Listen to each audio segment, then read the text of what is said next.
Olá pessoal, boa noite. Estou entrando agora para a gente convidar um amigo Alexandre Cerrado, presidente do Polo Gastronômico Jardim Oceano, vice-presidente do Polo Rio Antigo lá na Lapa e é um empresário comerciante aí do ramo de bar e restaurante sobre o setor. Né? Fizemos uma conversa essa semana também com o Fernando Blower, que é o presidente do Cindy Rio, e o Alexandre, com certeza é alguém que está diretamente impactado. Fala, Alexandre. Boa noite, meu amigo. Boa noite aí, boa noite, Rafa. Boa noite, Tudo pessoal. bem?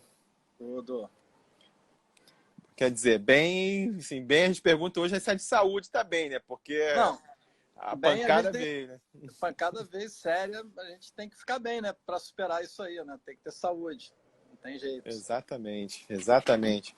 Bom, eu estava aqui falando com o pessoal que você é um cara assim muito antenado com tudo, você participa dos grupos aí, não só dos polos gastronômicos, mas você tem já há muito tempo que você está no ramo aí do entretenimento, setor de bar, de restaurante. E com certeza é importante conversar sempre com as pessoas que foram diretamente impactadas com essa pandemia, para tentar entender, né, um quadro, como é que estava antes, como é que está fazendo agora nesse período de tentar sobreviver e tentar vislumbrar desenhar o que vem aí pela frente, né? Então, primeiro só te pedir aí para se apresentar para o pessoal que está começando a entrar, dizer aí como é que tá a tua vida, como é que era a tua vida antes da pandemia, né? Para a gente entender o contexto todo, né, dessa história. A vida já era difícil, né? Só que perto do que tem hoje, a gente fica com saudade. Na verdade, eu estou no setor há 28 anos, né? Comecei com skipper em Búzios. Estou aqui no Rio de Janeiro, tenho 5 bares que eu tenho em Campo Grande, Barra, Lapa, Leblon e Gávea. E, cara, a gente já vinha num período muito difícil, né? Trabalho junto em comissões com você para melhorar o ambiente de negócio no Rio de Janeiro, né? A gente convive com leis de 1976, o fenômeno da violência e da mobilidade urbana, da lei seca, fez com que os comércios ficassem setorizados nos bairros. Então surgiram os polos. Gerou um conflito muito grande com os moradores, que começaram a ter uma demanda de público embaixo dos seus prédios. Sim. E a gente vem tentando organizar isso, né, nas mesas cadeiras, na postura de som, enfim, aquela guerra eterna, aquela indústria de multa que a gente sabe que funciona. Mas era um trabalho que a gente vinha tendo êxito junto contigo aí, vários progressos sendo feitos, apesar de ser sempre uma dificuldade muito grande de empreender no Rio de Janeiro. Cara, passou o verão, a gente achou que ia respirar um pouco ver essa pandemia aí. E foi terra arrasada, porque 90% do meu setor compra o almoço para vender a janta. Ou está reinvestindo, ou está devendo em banco, ou está alavancado de alguma forma. Assim, não tem reserva. Só os grandes grupos têm alguma reserva. Então, quando você fecha o caixa de uma empresa que nem foi feito com esse lockdown, você não tem dinheiro para o dia seguinte, para pagar teu aluguel no final do mês, para pagar tua folha. Alguma reserva você tem, às vezes o cara tem de 1 mês, de 2 meses. Cara, eu fiz um movimento, quando começou esse movimento do lockdown, teve um último fim de semana que parece que o público sentiu que ia ter alguma coisa e foi todo mundo para a rua. As casas de todo o Rio de Janeiro faturaram horrores, tudo cheio. Logo aquele meado de março ali, no final de Exatamente. E março, o né? que aconteceu? Eu liguei para o meu financeiro, cheguei, para tudo, não paga ninguém, segura o caixa, fecha tudo, que vão fechar as casas. Não deu outra. No dia seguinte foi tudo fechado. E a gente vem administrando esse caixa a conta-gotas, né? Pagando os funcionários, um pouco dali, outro pouco daqui, e trazendo todo mundo para parceria, né? De repente você tem que sentar com o proprietário e falar, meu amigo, não vou te pagar aluguel e o aluguel que você tem não é mais sustentável. Aí alguns não vão entender. E o que eu estou dando de conselho para quem me pergunta é o seguinte, cara, se não houver redução de aluguel, se não houver acordo, devolve o imóvel, deixa o cara micar com o imóvel. Eu sei que é duro falar isso, mas não vai ser sustentável. Os aluguéis atuais não serão sustentáveis no futuro. Os salários atuais, a folha que você tem hoje, não serão sustentáveis no futuro. A gente vai sair dessa pandemia com uma outra economia, com outra atitude, vai mudar tudo. Uhum. Assim, o banco vai ter que negociar outra coisa, todo mundo. E acho que é uma Você... lição, Desculpa. É. mostrar que o sistema trabalhista no Brasil é o que está mais penalizando o empregado hoje nessa pandemia. Quer dizer, o governo está correndo atrás de dar uma migalha de R$ 600 ou de pagar o salário, mas eu tenho certeza que todos os empresários que estão me escutando aqui, que estão nos escutando aqui, quando voltar disso aí, vão voltar com suas folhas extremamente reduzidas e procurando processo, automatização, para não ter que recontratar. Então, essa lei trabalhista vai ter que ser revista, como outras tantas. Tá? Uhum. Então, acho que tem muita lição para aprender disso aí. Entendi. A dificuldade veio. Eu ia te perguntar o seguinte, você tem cinco casas espalhadas, 5 estabelecimentos. Você tem na Barra, você tem em Campo Grande, você tem Gávea, onde mais? Leblon e Lapa. Cada região dessa, cada bairro desse tem a sua própria particularidade e os seus problemas, né? Diferentes às vezes um do outro. Né? Como, assim, resumidamente, como é que, assim, a principal questão que afligia na Barra, na Lapa, em Campo Grande, como é que eram assim, as características desse negócio? Cara, assim, essa questão dos polos também, ela setoriza muito a solução do problema. Cada bairro tem sua característica, tem seu problema. Um de violência, outro de camelô, outro de estacionamento, outro de barulho. Tem outro é adensado de morador, o outro é só de bares. Enfim, vamos falar, a Lapa. A Lapa é a melhor casa do meu grupo. A Lapa era o terceiro destino mais visitado do Rio de Janeiro, só perdia para o Pão de Açúcar e para o Corcovado, era mais visitado até que o Maracanã. E é essencialmente turística. Todos os bancos, área de investimento, falam que o turismo vai ser o último setor a se recuperar dessa pandemia. Então, realmente, me preocupa muito a Lapa. Acho que a gente vai fazer uma hibernação lá com um proprietário, assim como os outros bares, e sentir a volta gradualmente. Mas, assim, uma casa que recebia 400 pessoas de uma vez só vai ter que receber 200. Vai ter que ter afastamento, vai ter que ter outra atitude. Significa que eu estou falando já de cara, 50% a menos de faturamento. Sim. Então, você vai ter que readequar teu negócio para 50% a menos. Aluguel, folha, etc. Aí você fala do Leblon. O Leblon está morto, está fechado. É uma casa de carne pequena, de luxo. Acho que o mercado de luxo também vai voltar de uma maneira muito mais lenta. Vai ter que se adaptar para delivery, para takeaway, ou seja, o cara pegar no balcão, não ter atendimento, ou autoatendimento, o também que significa menos mão de obra empregada no processo. Vai ter que ser novos empregos, novos modelo econômico. A Gávea, Baixo Gávea morreu, está fazendo delivery. Também duvido que tenha aquele adensamento de pessoas na quinta-feira à noite. Pô, aquela quinta-feira à noite famosa lá do Baixo Gávea. Famosa, então, assim, a gente já enfrentava o problema do comércio informal. Acho que as pessoas vão ficar mais preocupadas com a saúde de comer o churrasquinho de gato na rua ou de pegar produtos, a caipirinha que é feita pelo camelô, porque a saúde vai virar a principal alicerce da sociedade, a saúde. Então, todo mundo vai estar mais preocupado com a origem dos alimentos ou com processos que eles são feitos. Também acho que é a mudança de cultura. Enfim, vigilância sanitária vai ter um papel fundamental aí nos próximos fundamental, meses, mas não adianta a vigilância ser fundamental se o poder público não coibir o informal. Sim. Da maneira correta. Ou seja, você hoje, tem até uma que a gente estava discutindo, né, os sites de entrega, você fala o sushi do Cerrado. Eu vou aqui no meu quintal, compro um peixe vagabundo, vou no Google, tiro uma foto de um sushi maneiro, põe no iFood. Eu não estou pagando aluguel, não estou pagando imposto, estou pagando empregado, vou vender pela metade do preço do gurumê. E o cara vai ver a foto bonitona e vai pedir meu sushi. Cara, isso aí é um absurdo. É o que acontece. Não sabe de onde vem, não sabe como é que é feito. Então, a gente está batalhando contigo para que os sites sejam obrigados a disponibilizar a inspeção sanitária e as instalações do cara. Tem que ter o documento lá, atestando aquilo. Esse tipo de concorrência desleal que a gente tem que tirar do mercado.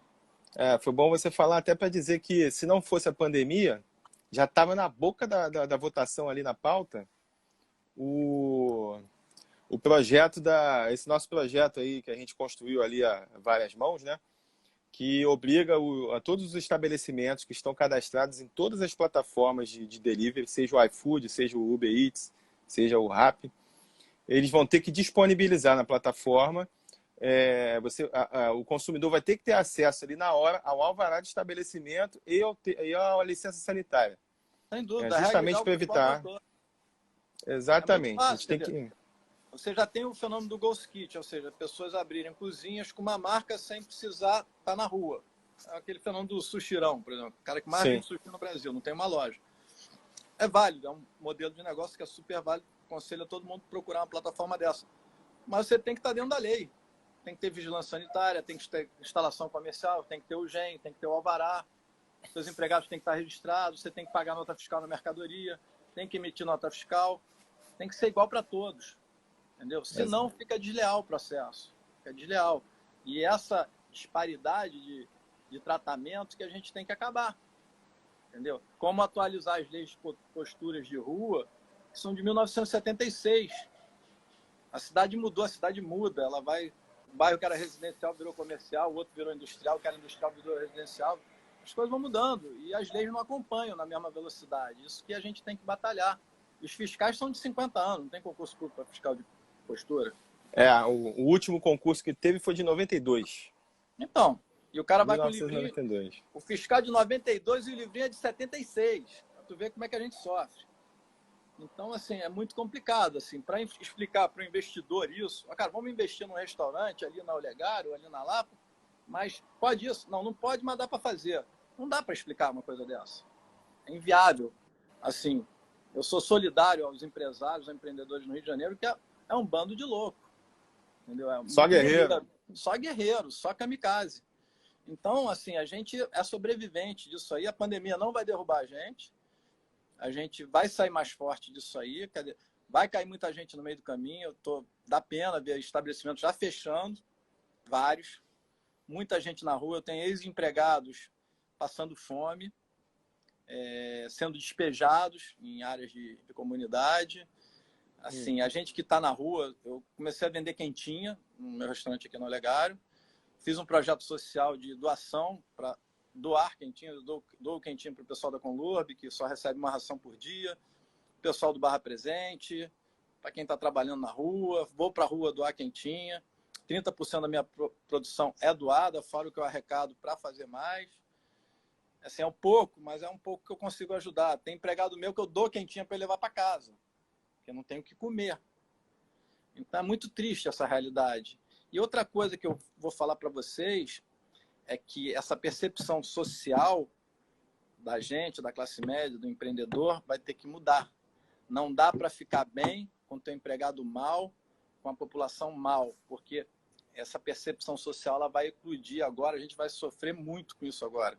Com a falta de emprego, com a falta de renda, a violência pode estourar muito forte. E isso afasta o cliente, afasta o consumidor e prejudica todo mundo. Então, a gente tem que ter mais consciência social, mais ativismo social em todos os nossos negócios. Ah, não tenho dinheiro para isso? Trata de arrumar e trata de ter uma ponta para isso. Eu acho que muita gente que hoje está muito ali, assim, ó, na caixinha, vai ter que abrir um pouquinho aí o pensamento e pensar de uma forma muito mais macro, né? Muito mais ampla. Vai ser uma coisa mais... Vai ser Conectividade, necessário. internet, tá? Você criar fóruns, criar interatividade com o seu cliente pela internet, enfim, buscar ele dentro de casa, entendeu? Não esperar ele vir até você. Vai ter que pensar fora da caixa. O problema é quanto de sobrevivente, de empresário, a gente vai ter no final dessa loucura. Uhum. Aquilo que a gente estava falando antes, né? Acho que o lockout ele foi prematuro, foi politizado, ele foi mal elaborado, foi mal planejado, ele não precisava ter acontecido antes, porque não tinha hospital, não tinha como. Acho que no início assim, foi meio que um ato de desespero. Não, vamos fechar porque a gente não sabe o que vai dar, de repente pode explodir. Só que isso levaria ainda, né, aquele primeiro tempo tal. Então, assim, que se a gente for imaginar, vocês todos estão fechados há mais de um mês, né? É, o que eu falo, a gente em 2 meses perdeu 60 dias. Uhum. Então, não serviu para nada, porque o pico da curva começa agora e não temos os hospitais prometidos, não temos os leitos prometidos, não teve o lockdown da maneira correta. Então, só prejudicou a economia sem dar solução. Se a gente estivesse pagando esse preço alto por uma solução, o que a gente está vendo são licitações fraudadas, excesso de preço nos respiradores, nos hospitais. Um médico amigo meu fala que os hospitais de campanha são centros de contaminação, que são médicos não especialistas. Para você operar um respirador, você tem que ser médico de UTI, tem que ser especialista. Você tem que virar o paciente para sair o líquido do pulmão. Tem várias técnicas. E precisa dedicar. Não tem gente para isso, não tem mão de obra. Não tem mão de obra, não tem EPI para a galera. Os respiradores são vagabundos que estão trazendo e vai ter uma catástrofe aqui no Rio de Janeiro. A gente tem assim, que avaliar esses dois aspectos. Sempre faltou leito para as pessoas, os hospitais sempre ficaram superlotados, né? Sempre teve a demanda muito maior do que a capacidade de atendimento do sistema de saúde. Só que aí chega a pandemia, é como se a gente colocasse um novo personagem, assim, o pessoal do ramo empresarial gosta de chamar de player. Você tem um player novo, você tem uma doença nova, né? Cujo contágio é altíssimo. Então, mesmo as pessoas que vão se recuperar, mas muitas delas vão ficar doentes e vão precisar ter o tratamento adequado com o equipamento. Se tiver um equipamento bem montado, com as pessoas colocadas ali para operar os equipamentos, os respiradores e tudo, muita gente vai voltar à vida normal, né? O que está acontecendo é que tem muita gente morrendo porque está guardando o leite, está guardando o respirador, está guardando, assim, ter uma estrutura. E aí se montam os hospitais de campanha, então você coloca já as pessoas que naturalmente usavam o SUS, né, lotavam os hospitais. Vou me ater aqui ao hospital público, mas o particular também está com a rede cheia.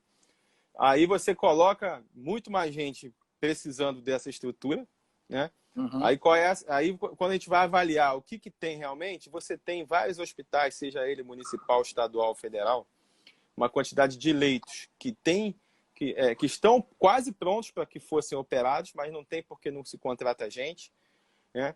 E você monta assim, esses hospitais de campanha, claro que tem que montar, aí demora muito para equipar, ou seja, eu lembro que o governo do estado ele anunciou 5 hospitais de campanha, né? O primeiro que foi inaugurado foi sábado, que é um hospital que é até bancado pela iniciativa privada, mas administrado pelo estado. Hospital com 200 leitos. Desses 200, abriu sábado com 30 funcionando. Obviamente que esses 30 leitos já estão todos ocupados. Tá? O hospital municipal, o hospital do município de campanha, que é do Rio Centro, inaugurou hoje. Capacidade de 500 leitos, mas abriu com 100 funcionando. Faltam 400. Hoje a conversa que eu tive com o pessoal da Secretaria de Saúde, ao longo da semana chega uma parte do equipamento, aqueles que vêm lá da China. E no dia 10 de maio só que chega o grosso do equipamento, para poder estar tudo equipado. E ao longo desses 10 dias, eles vão ter que correr para conseguir contratar os profissionais, sejam médicos, enfermeiros, técnicos de enfermagem, os operadores das máquinas, né? Então, isso tudo vai ter que ser feito de uma forma assim, rápida, porque aí veio a pandemia e como é que a gente imagina? O isolamento, o fechamento se deu talvez antes do que realmente deveria ter acontecido, né? E o impacto, novamente, o impacto econômico, óbvio, cada dia que passa fica pior. Concomitantemente a isso, a gente acompanhou o governo federal anunciar algumas medidas, principalmente em 2 fatores. Um, que acho que talvez tenha sido a MP que mais deu certo, foi aquela da suspensão dos contratos de trabalho, com a redução da jornada. Ali possibilitou uma negociação e ajudou, né? Agora, aquelas outras todas de linha de crédito, todo mundo que é micro e pequeno empresário está roubado, ninguém está conseguindo ter acesso. Como é que está sendo lidar com isso, Marcelo? Tanto com relação ao Alexandre, tanto com relação à situação das linhas de crédito, como é que vocês tentaram? Como é que as pessoas estão assim, tentando se virar com isso? O que acontece? Quando o governo passa o dinheiro para um banco comercial e passa para análise de crédito um banco comercial, ele vai analisar o rating do comerciante. E quem está bem pode pegar o dinheiro à vontade, a juros baixos, mas já poderia antes. O cara que está endividado, está com protesto, está com apontamento, não pagou imposto, teve que reter a grana do imposto para pagar na frente, entrar no refis, atrasou o refis, enfim, não depositou o INSS, que deposita só na hora de demitir. Isso é corriqueiro, tá? Retenção de caixa é uma coisa normal, você vai pagando incêndio um atrás do outro. Esse cara não vai ter acesso, porque ele vai passar por um crivo de um banco comercial que, na melhor das hipóteses, vai chegar para você, amigão, esse dinheiro aqui do governo ainda não assinaram a portaria, não está liberado, mas eu tenho um aqui a 1,5% ao mês para você, se tu quiser. Me dá teu imóvel, me dá a garantia que eu te dou. É o que está acontecendo. Estão fazendo agiotagem com o dinheiro do governo. O governo promete dinheiro a 3,75 ao ano, com 6 meses de carência, com 3 anos para pagar. Todo mundo quer esse dinheiro.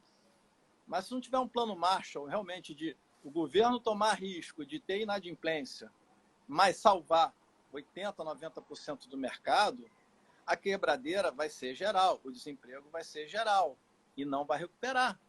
Então, você vai aumentar a informalidade, vai aumentar a violência, os imóveis desocupados e invasões serão maiores, principalmente na Lapa, que a gente sabe que imóvel Sim. desocupado é invadido. É. Então, você vai criar um problema social, o prejuízo vai ser muito maior. Acho que tem que ter um plano Marshall de liberar mesmo, assim, de fazer uma repactuação de toda a economia. Na adimplência com os bancos vai ser mega, vai ser a primeira coisa que todo mundo vai parar de pagar banco. Aí vai nome sujo, o cara já não tá nem aí pro nome sujo mais. Literalmente, já tá cagado mesmo? Já então... tá cagado mesmo, multa, já joga para debaixo do tapete. Não quero saber de multa. Já tava jogando as multas para debaixo do tapete há muito tempo. Então, cara, assim, vai meio que um all-in da parada. Eu acho que o governo tem que entender isso, o Congresso tem que entender isso, porque até os R$600, que é essa migalha que estão dando para a população, só está saindo agora, depois de um mês. Como é que o cara sobreviveu um mês com local sem receber dinheiro, os camelôs, os ambulantes, sem o dinheiro do dia que ele tinha para um mês? Exato. E ainda está na dificuldade, na fila, sendo contaminado nas filas, nos ônibus, nos trens. É isso que eu ia falar. Você passa na rua, você olha quando tem as agências da Caixa Econômica, é triste que você vê uma multidão de pessoas esperando por horas na fila. Tem gente que chega na noite anterior para poder ficar não muito lá atrás, para poder ficar mais na frente. Olha, está sendo... A gente que está na rua, na linha de frente, é surreal ver um governador, ver um prefeito, ver o Dória, o Witzel, chegar lá, fique em casa.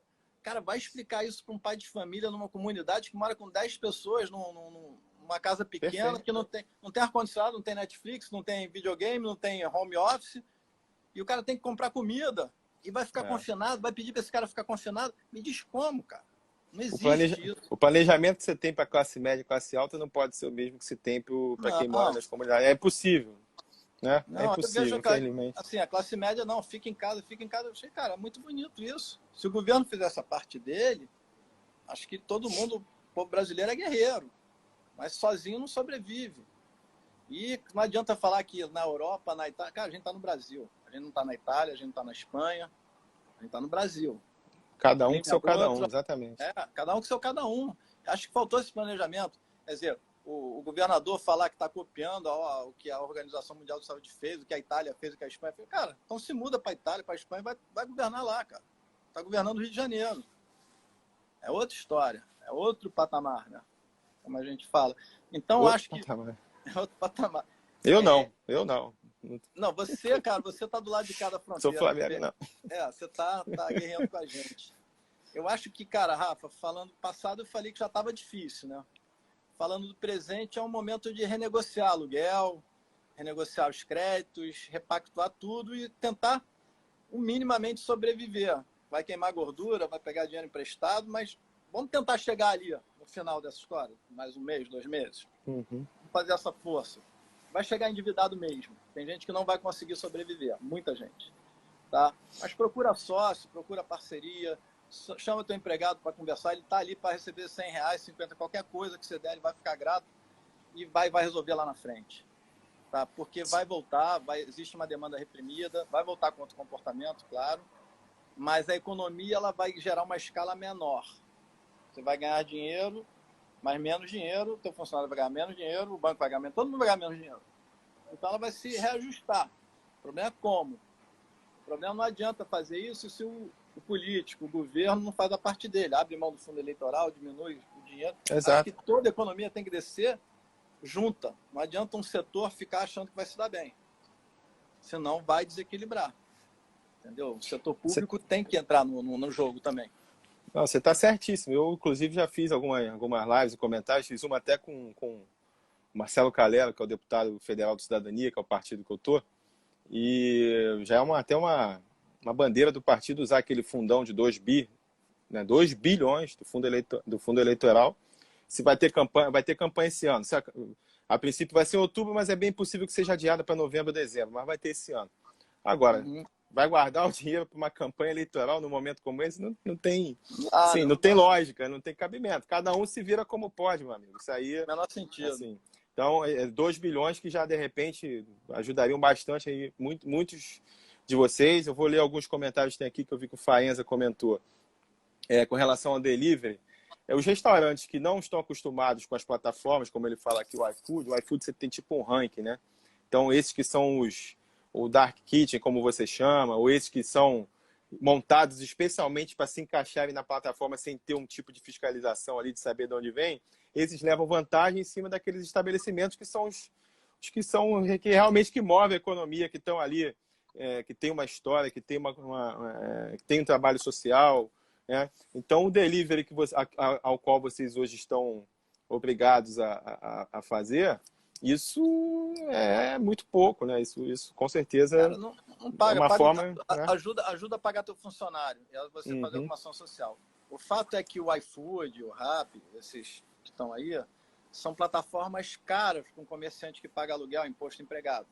Eles cobram Fala 20, isso que eu ia falar. Fala para o pessoal quais são as taxas, né? Que vocês 20, pagam. 25%, até 30%. Ou seja, ninguém ganha dinheiro com isso.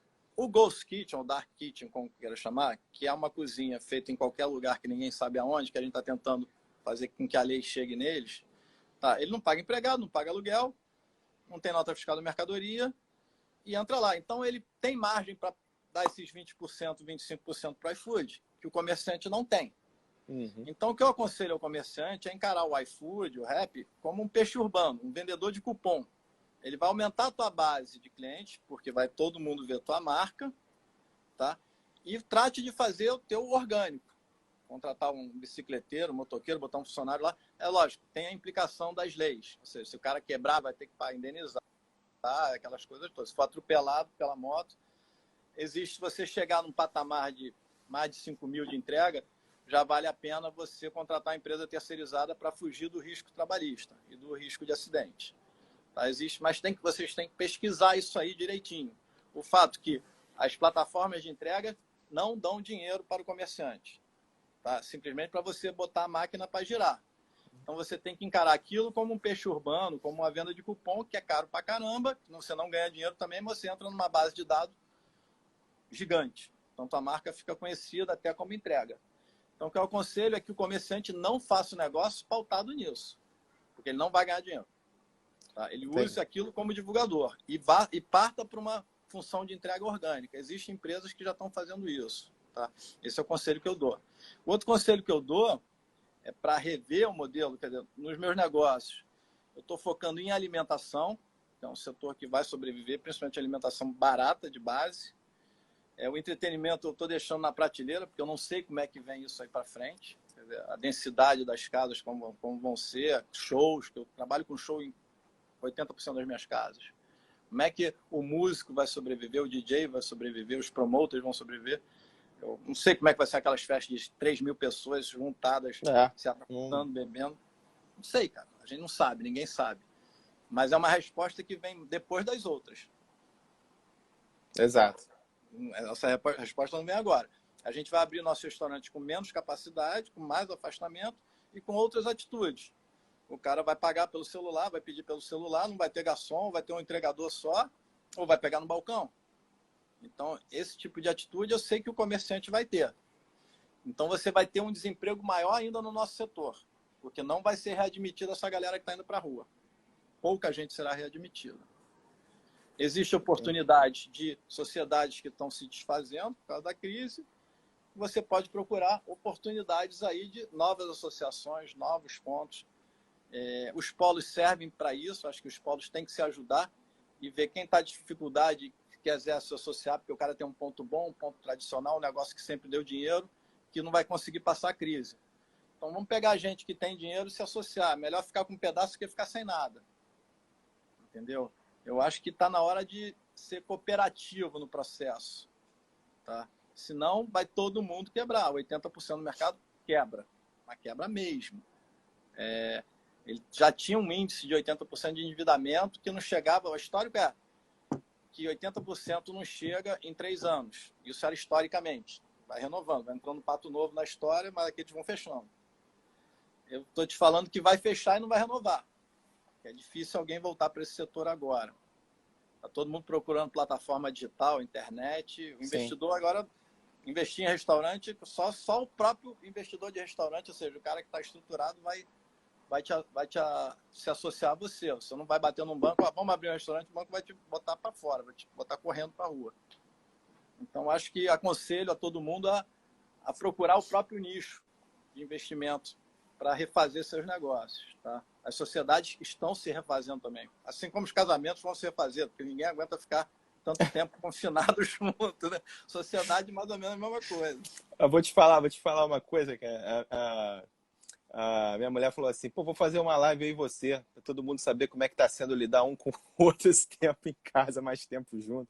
Né? Fazendo muito home office os dois, pô, aí você já viu, né? Meu amigo meu publicou que ele falou que até o aspirador de pó tá se escondendo na mulher dele. É mole não. Não, muito louco isso tudo, cara. Parece que a gente tá vendo uma mistura de Mad Max com Exterminador do Futuro, só não estão vendo o Walking Dead, mas a gente chega lá, cara. Assim, é um filme de terror isso aqui. Netflix. E ela falou assim, vamos fazer uma com o teu filho também, né? Meu filho tá estudando online, tá direto em casa. Pô, moleque de 11 anos, já fica naquela confusão ali. Imagina também. Na verdade, acho que com 11 anos nem é muito pior. O pior é quem tá com filho pequeno, que é elétrico ali. O de 11 anos ainda consegue ter mais cabeça ali. Mas não é fácil, não. Os adolescentes estão se virando na internet aí, exatamente. Quarto, eles... até expulso do quarto. Sai daqui. Eles são mais conectados que a gente, né? Sabem se virar melhor. Eles já estavam conectados antes da gente.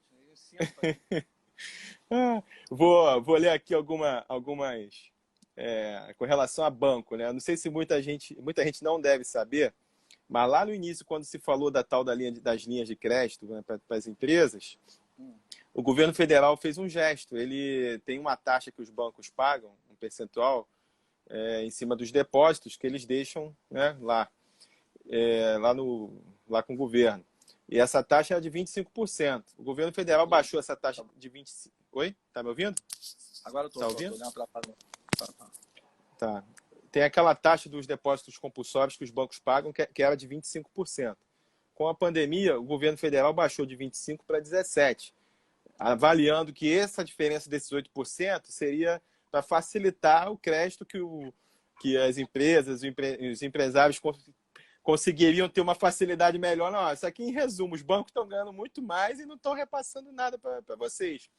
Eu vi aqui a análise de crédito do banco hoje é igualzinho de 3 meses atrás. Passa no comitê, você tem apontamento aqui, não dá para emprestar, tem que botar garantia real.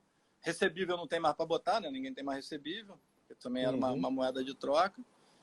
Então, você não chega, o dinheiro não chega. A quem precisa, não vai chegar. Então, se não houver realmente uma flexibilidade dos critérios de análise de crédito, se eles forem mais flexíveis, você assina a promissória, assina um documento que for, mas recebe o dinheiro e sobrevive, e chega lá do outro lado. Senão, não vai chegar. E não chega. Assim como não está chegando um trabalhador. O próprio fundo de garantia lá que eles liberaram, esses 3 salários aí, tem uma certa burocracia para você conseguir. Não é todo mundo que está conseguindo. Entendeu? O cara que está devendo algum tipo de imposto de INSS, de fundo de garantia, ele tem que quitar. Se ele não tinha dinheiro para pagar antes, agora muito menos. Então, se o governo não entender que ele tem que emprestar dinheiro para quem não tem dinheiro, ele está emprestando para quem tem. Na verdade, tem gente se capitalizando bem aí. A 3,75 ao ano, quem está com dinheiro, quem está com a empresa ali, vai ficar muito bem. Esse cara vai comprar o mercado todo. Tá? E as outras coisas são as concessionárias, por exemplo, a Light. Foi baixado aí um decreto que a Light está proibida, a liminar que ela está proibida de cortar residenciais e serviços essenciais, né? Mas o comércio ela pode entrar com corte. Vai cortar, cara. Eu tenho um restaurante com conta de R$11.000 por mês. Como é que com caixa zerado, você tem que pagar empregado, como é que eu vou pagar a Light? Eu tenho que negociar. Então, essa dureza de algumas empresas tem que acabar também. Tem que se flexibilizar tudo, cara. A gente está vivendo uma pandemia, um lockdown, lockout extremo. Uma coisa que ninguém nunca passou na vida, nem em guerra. Entendeu? Acho que é pior que guerra isso aqui, porque difícil. Acabar. É porque é uma guerra invisível, né? E você estava falando aí a Light conseguiu de novo derrubar a questão do corte, então agora ela pode cortar se tiver inadimplência. Até então não poderia. Então aqui falando também, teve uma MP agora no Senado, mais uma daquelas de crédito, que estão tirando aquelas garantias, estão tentando aliviar para ver se o dinheiro vai chegar. O Senado se envolveu na discussão, né? Tá lá Senado, Câmara. Se eu não me engano, o número dela é 958, mas depois eu confirmo. MP958, que teoricamente estão tirando todos aqueles entraves e as arestas Eu para estou que o vendo dinheiro aqui, chegue, né? alguém mandou aqui que o governo vai ser avalista e foi aprovado ontem. Tudo Uhum. legal. A gente está há quanto tempo em lockout aí? 2 meses? Foi aprovado ontem. Quando é que vai chegar isso na ponta final? Lá na conta corrente? Pois Essa é a é. questão.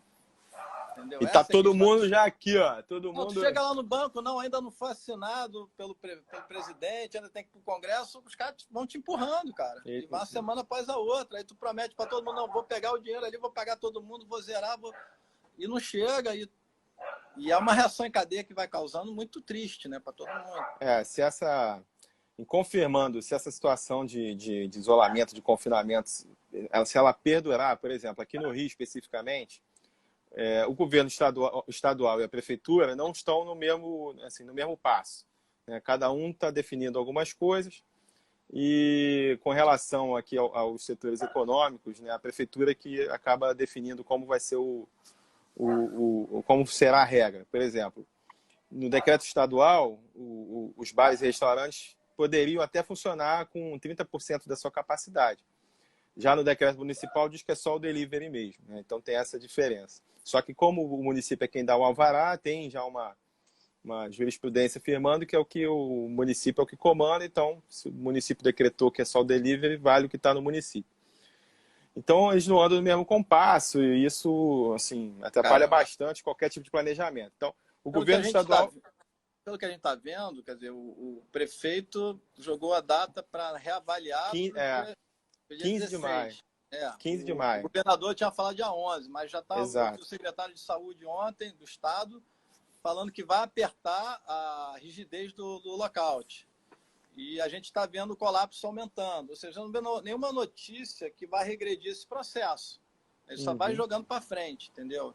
Então, assim, a perspectiva minha hoje é para junho, para meio de junho, para julho. Vamos colocar julho. Tá? Eu acho que todo mundo aqui tem que se preparar para chegar até julho. Não vai chegar. Vai ser muito difícil.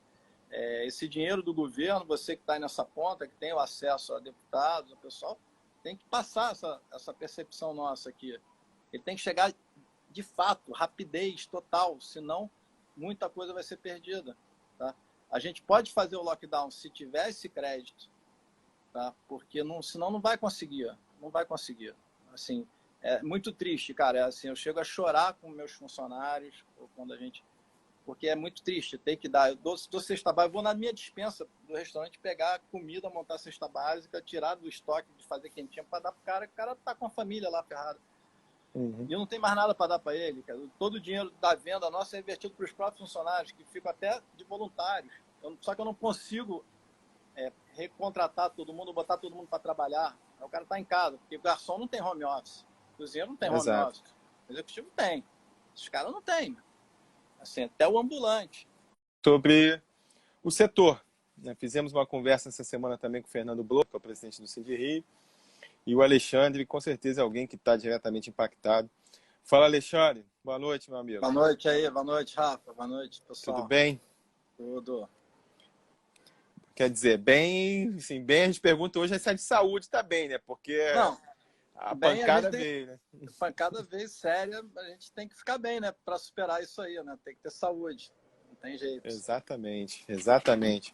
Bom, eu estava aqui falando com o pessoal que você é um cara assim muito antenado com tudo, você participa dos grupos aí, não só dos polos gastronômicos, mas você tem já há muito tempo que você está no ramo aí do entretenimento, setor de bar, de restaurante, e com certeza é importante conversar sempre com as pessoas que foram diretamente impactadas com essa pandemia, para tentar entender, né, um quadro, como é que estava antes, como é que está fazendo agora nesse período de tentar sobreviver e tentar vislumbrar desenhar o que vem aí pela frente, né? Então, primeiro só te pedir aí para se apresentar para o pessoal que está começando a entrar, dizer aí como é que tá a tua vida, como é que era a tua vida antes da pandemia, né? Para a gente entender o contexto todo, né, dessa história. A vida já era difícil, né? Só que perto do que tem hoje a gente fica com saudade. Na verdade, eu estou no setor há 28 anos, né? Comecei com skipper em Búzios. Estou aqui no Rio de Janeiro, tenho 5 bares que eu tenho em Campo Grande, Barra, Lapa, Leblon e Gávea. E, cara, a gente já vinha num período muito difícil, né? Trabalho junto em comissões com você para melhorar o ambiente de negócio no Rio de Janeiro, né? A gente convive com leis de 1976, o fenômeno da violência e da mobilidade urbana, da lei seca, fez com que os comércios ficassem setorizados nos bairros. Então surgiram os polos. Gerou um conflito muito grande com os moradores, que começaram a ter uma demanda de público embaixo dos seus prédios. Sim. E a gente vem tentando organizar isso, né, nas mesas e cadeiras, na postura de som, enfim. A guerra eterna, aquela indústria de multa que a gente sabe que funciona. Mas era um trabalho que a gente vinha tendo êxito junto contigo aí, vários progressos sendo feitos, apesar de ser sempre uma dificuldade muito grande de empreender no Rio de Janeiro. Cara, passou o verão, a gente achou que ia respirar um pouco, ver essa pandemia aí.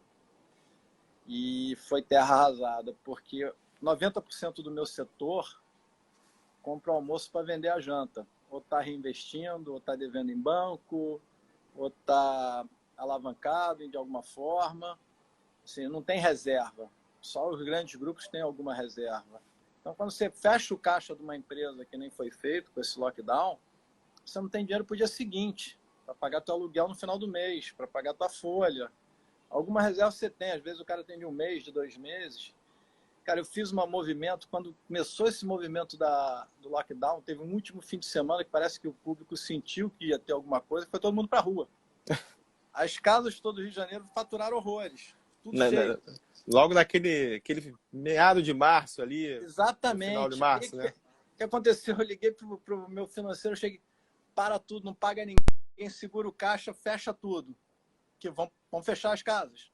Não deu outra. No dia seguinte foi tudo fechado. E a gente vem administrando esse caixa a conta-gotas, né? Pagando os funcionários, um pouco dali, outro pouco daqui. E trazendo todo mundo para parceria, né? De repente você tem que sentar com o proprietário e falar, meu amigo, não vou te pagar aluguel e o aluguel que você tem não é mais sustentável. Aí alguns não vão entender. E o que eu estou dando de conselho para quem me pergunta é o seguinte, cara, se não houver redução de aluguel, se não houver acordo, devolve o imóvel, deixa o cara micar com o imóvel. Eu sei que é duro falar isso, mas não vai ser sustentável. Os aluguéis atuais não serão sustentáveis no futuro. Os salários atuais, a folha que você tem hoje, não serão sustentáveis no futuro. A gente vai sair dessa pandemia com uma outra economia, com outra atitude, vai mudar tudo. Uhum. Assim, o banco vai ter que negociar outra coisa, todo mundo. E acho que é uma lição de Desculpa. É mostrar que o sistema trabalhista no Brasil é o que está mais penalizando o empregado hoje nessa pandemia. Quer dizer, o governo está correndo atrás de dar uma migalha de R$600 ou de pagar o salário, mas eu tenho certeza que todos os empresários que estão me escutando aqui, estão nos escutando aqui, quando voltar disso aí, vão voltar com suas folhas extremamente reduzidas e procurando processo, automatização, para não ter que recontratar. Então, essa lei trabalhista vai ter que ser revista, como outras tantas. Tá? Uhum. Então, acho que muita lição para aprender disso aí. Entendi. A dificuldade veio. Eu ia te perguntar o seguinte, você tem 5 casas espalhadas, 5 estabelecimentos. Você tem na Barra, você tem em Campo Grande, você tem Gávea, onde Leblon, mais? Leblon e Lapa. E Lapa. Cada região dessa, cada bairro desse tem a sua própria particularidade e os seus problemas, né? Diferentes às vezes um do outro. Como, assim, resumidamente, como é que, assim, a principal questão que afligia na Barra, na Lapa, em Campo Grande, como é que eram assim, as características desse negócio? Cara, assim, essa questão dos polos também, ela setoriza muito a solução do problema. Cada bairro tem sua característica, tem seu problema. Um de violência, outro de camelô, outro de estacionamento, outro de barulho. Tem outro é adensado de morador, o outro é só de bares. Enfim, vamos falar, a Lapa. A Lapa é a melhor casa do meu grupo. A Lapa era o terceiro destino mais visitado do Rio de Janeiro, só perdia para o Pão de Açúcar e para o Corcovado, era mais visitado até que o Maracanã. E é essencialmente turística. Todos os bancos, área de investimento, falam que o turismo vai ser o último setor a se recuperar dessa pandemia. Então, realmente, É. me preocupa muito a Lapa. Acho que a gente vai fazer uma hibernação lá com o proprietário, assim como os outros bares, e sentir a volta gradualmente. Mas, assim, uma casa que recebia 400 pessoas de uma vez só vai ter que receber 200. Vai ter que ter afastamento, vai ter que ter outra atitude. Significa que eu estou falando já de cara, 50% a menos de faturamento. Sim. Então, você vai ter que readequar teu negócio para 50% a menos. Aluguel, folha, etc. Aí você fala do Leblon. O Leblon está morto, está fechado. É uma casa de carne pequena, de luxo. Acho que o mercado de luxo também vai voltar de uma maneira muito mais lenta. Vai ter que se adaptar para delivery e para takeaway, ou seja, o cara pegar no balcão, não ter atendimento ou autoatendimento, o também que significa menos mão de obra empregada no processo. Vai ter que ser novos empregos, novos modelo econômico. A Gávea, Baixo Gávea morreu, está fazendo delivery.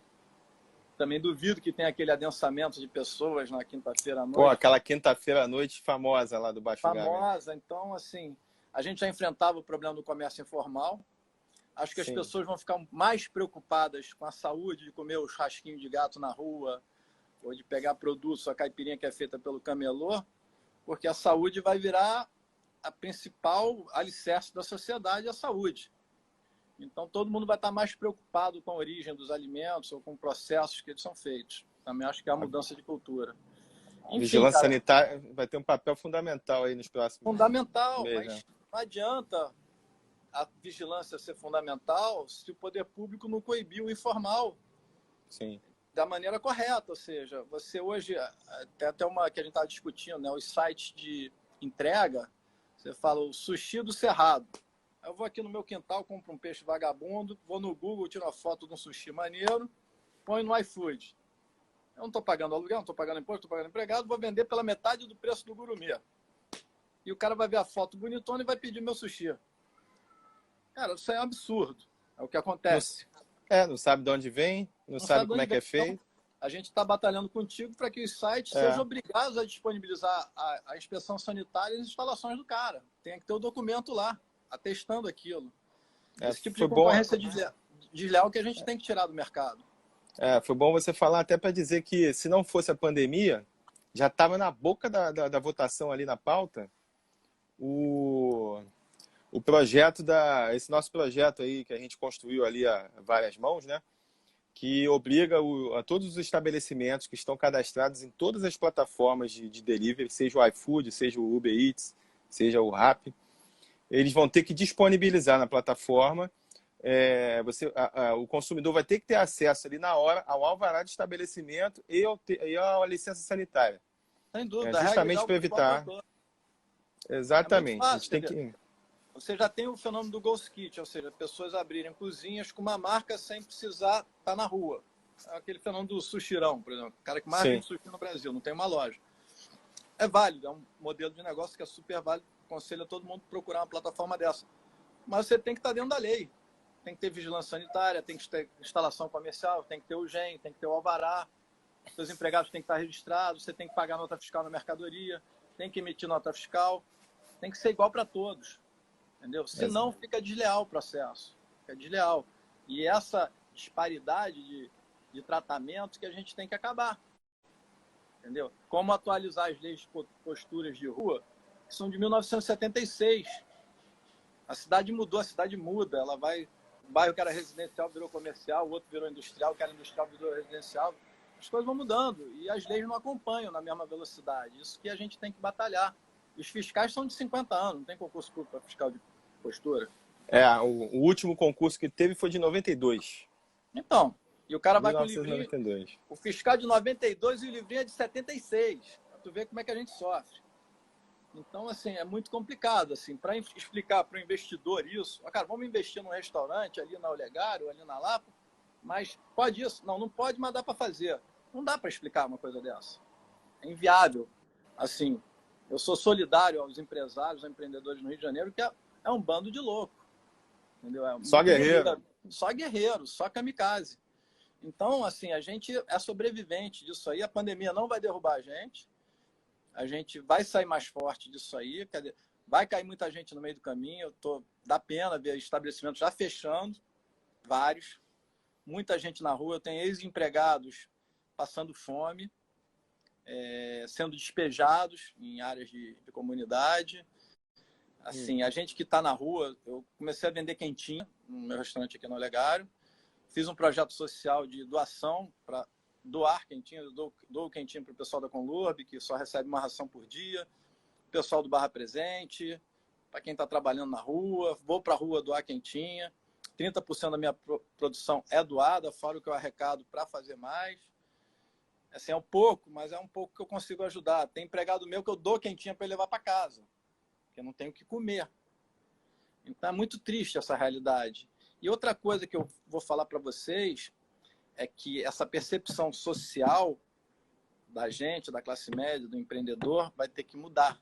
Não dá para ficar bem com o teu empregado mal, com a população mal, porque essa percepção social ela vai eclodir agora, a gente vai sofrer muito com isso agora.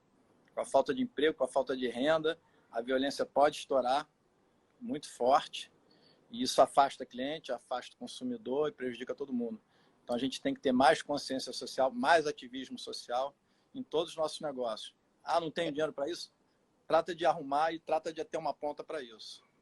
Eu acho que muita gente que hoje está muito ali, assim, ó, na caixinha, vai ter que abrir um pouquinho aí o pensamento. Sim. E pensar de uma forma muito mais macro, né? Muito mais Sim. ampla. Vai ser uma coisa mais... Sim.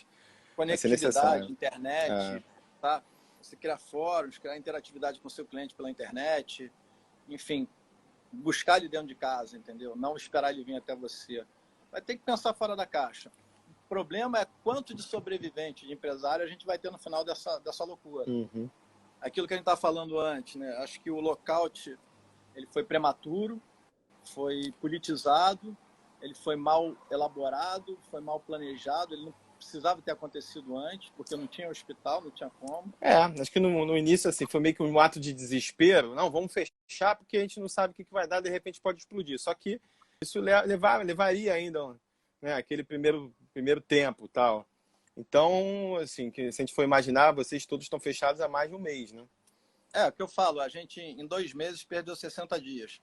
Uhum. Então, não serviu para nada, porque o pico da curva começa agora e não temos os hospitais prometidos, não temos os leitos prometidos, não teve o lockdown da maneira correta.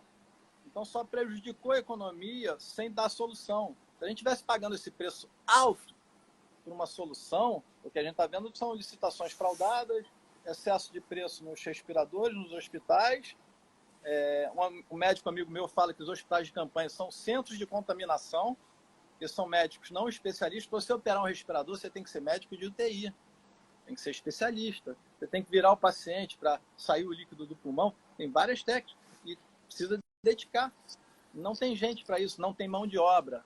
Não tem mão de obra, não tem EPI para a galera. Os respiradores são vagabundos que estão trazendo e vai ter uma catástrofe aqui no Rio de Janeiro. A gente tem assim, avaliar esses dois aspectos.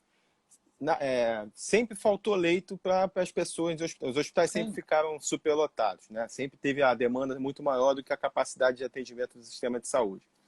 Só que aí chega a pandemia, é como se a gente colocasse um novo personagem, assim, o pessoal do ramo empresarial gosta de chamar de player. Você tem um player novo, você tem uma doença nova, né, cujo contágio é altíssimo. E mesmo as pessoas que vão se recuperar, mas muitas delas vão ficar doentes e vão precisar ter o tratamento adequado com o equipamento. Se tiver um equipamento bem montado, com as pessoas colocadas ali para operar os equipamentos, os respiradores e tudo, muita gente vai voltar à vida normal, né? O que está acontecendo é que tem muita gente morrendo porque está guardando o leite, está guardando o respirador, está guardando, assim, ter uma estrutura. E aí se montam os hospitais de campanha, então você coloca já as pessoas que naturalmente usavam o SUS, né, lotavam os hospitais. Vou me ater aqui ao hospital público, mas o particular também está com a rede cheia. Aí você coloca muito mais gente precisando dessa estrutura, né? Uhum. Aí, quando a gente vai avaliar o que tem realmente, você tem vários hospitais, seja ele municipal, estadual, federal, uma quantidade de leitos que estão quase prontos para que fossem operados, mas não tem porque não se contrata gente, né? E você monta assim, esses hospitais de campanha, claro que tem que montar, Aí demora muito para equipar, ou seja, eu lembro que o governo do estado ele anunciou 5 hospitais de campanha, né? O primeiro que foi inaugurado foi sábado, que é um hospital que é até bancado pela iniciativa privada, mas administrado pelo estado.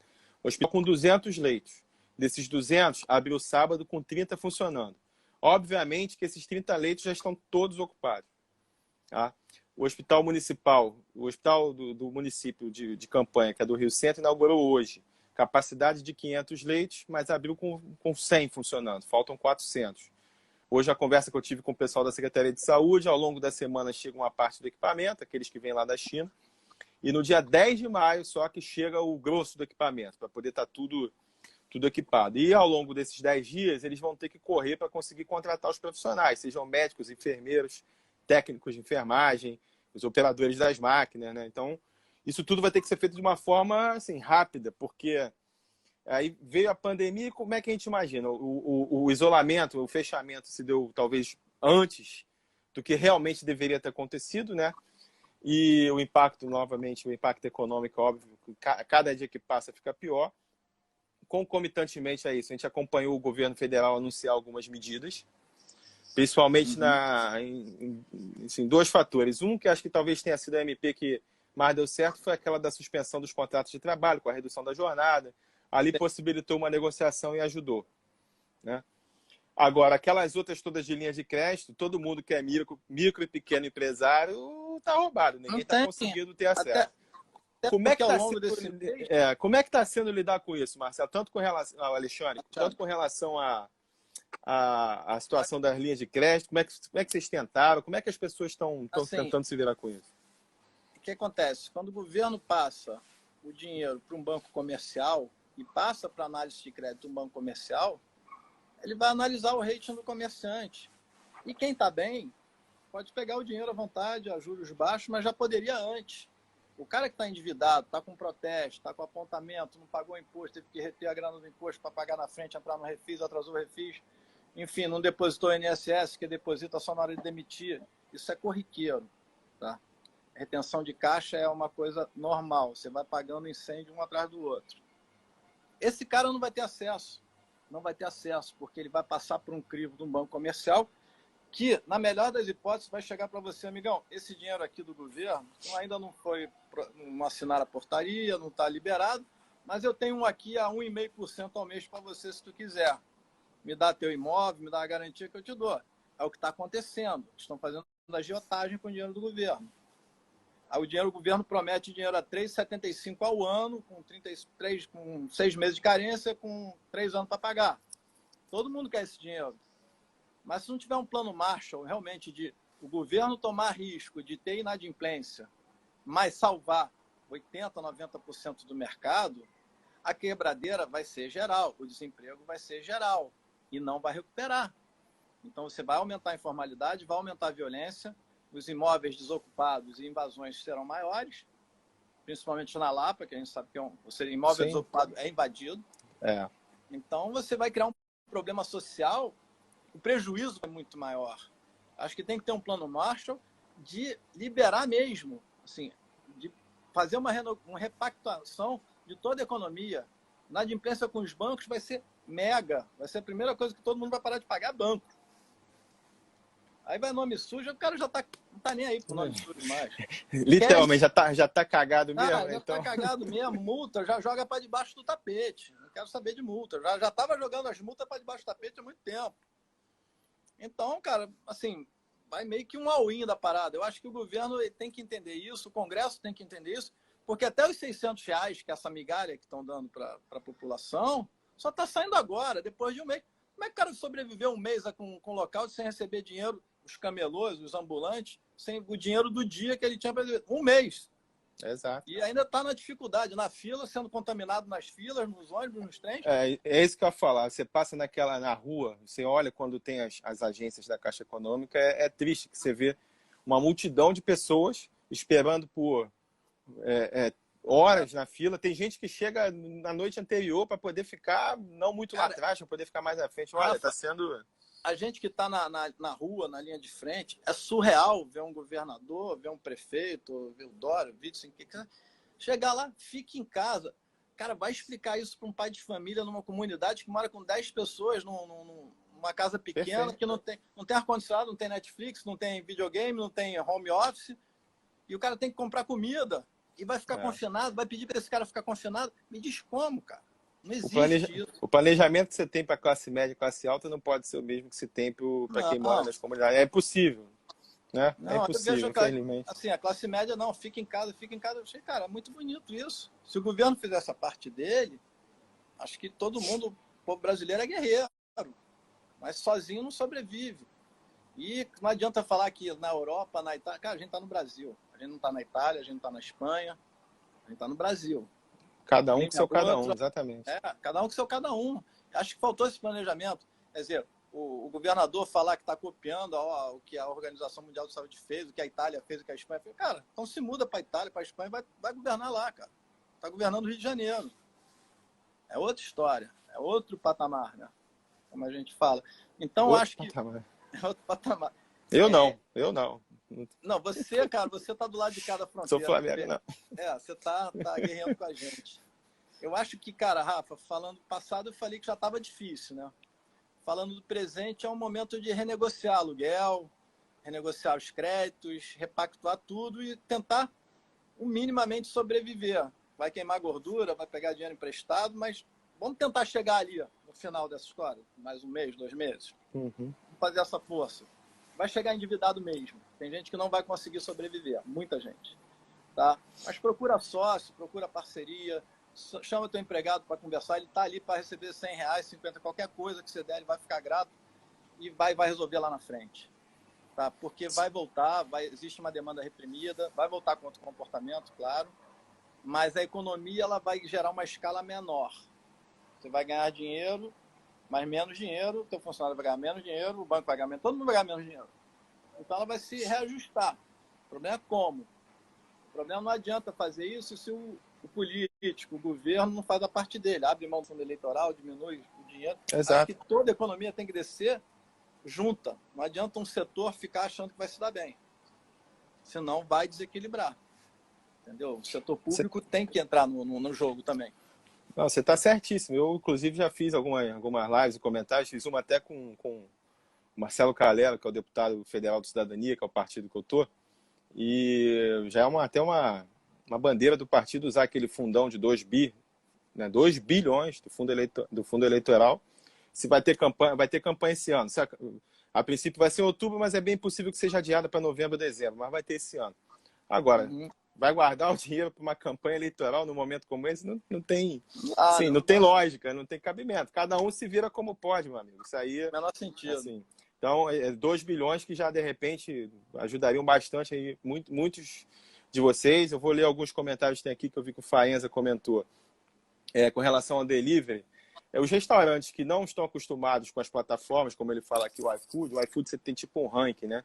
Então, esses que são o Dark Kitchen, como você chama, ou esses que são montados especialmente para se encaixarem na plataforma sem ter um tipo de fiscalização ali, de saber de onde vem, esses levam vantagem em cima daqueles estabelecimentos que são os que realmente que movem a economia, que estão ali, que tem uma história, que tem, que tem um trabalho social, né? Então, o delivery ao qual vocês hoje estão obrigados a fazer, isso é muito pouco, né? Isso com certeza Cara, não paga, é uma forma... Né?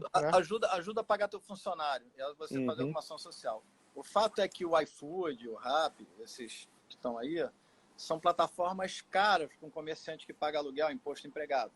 Eles cobram 20, isso que eu ia falar. Fala para o pessoal quais são as taxas, né? Que vocês 20%, pagam. 25%, até 30%. Ou seja, quem ganha dinheiro com isso? O Ghost Kitchen, ou Dark Kitchen, como queira chamar, que é uma cozinha feita em qualquer lugar que ninguém sabe aonde, que a gente está tentando fazer com que a lei chegue neles, tá? Ele não paga empregado, não paga aluguel, não tem nota fiscal da mercadoria e entra lá. Então, ele tem margem para dar esses 20%, 25% para o iFood, que o comerciante não tem. Então, o que eu aconselho ao comerciante é encarar o iFood, o Rappi, como um peixe urbano, um vendedor de cupom. Ele vai aumentar a tua base de clientes, porque vai todo mundo ver a tua marca, tá? E trate de fazer o teu orgânico. Contratar um bicicleteiro, um motoqueiro, botar um funcionário lá. É lógico, tem a implicação das leis. Ou seja, se o cara quebrar, vai ter que indenizar. matar, aquelas coisas todas. Se for atropelado pela moto, existe, se você chegar num patamar de mais de 5 mil de entrega, já vale a pena você contratar uma empresa terceirizada para fugir do risco trabalhista e do risco de acidente. Tá? Existe, mas vocês têm que pesquisar isso aí direitinho. O fato que as plataformas de entrega não dão dinheiro para o comerciante. Tá? Simplesmente para você botar a máquina para girar. Então você tem que encarar aquilo como um peixe urbano, como uma venda de cupom, que é caro pra caramba, você não ganha dinheiro também, mas você entra numa base de dados gigante. Então tua marca fica conhecida até como entrega.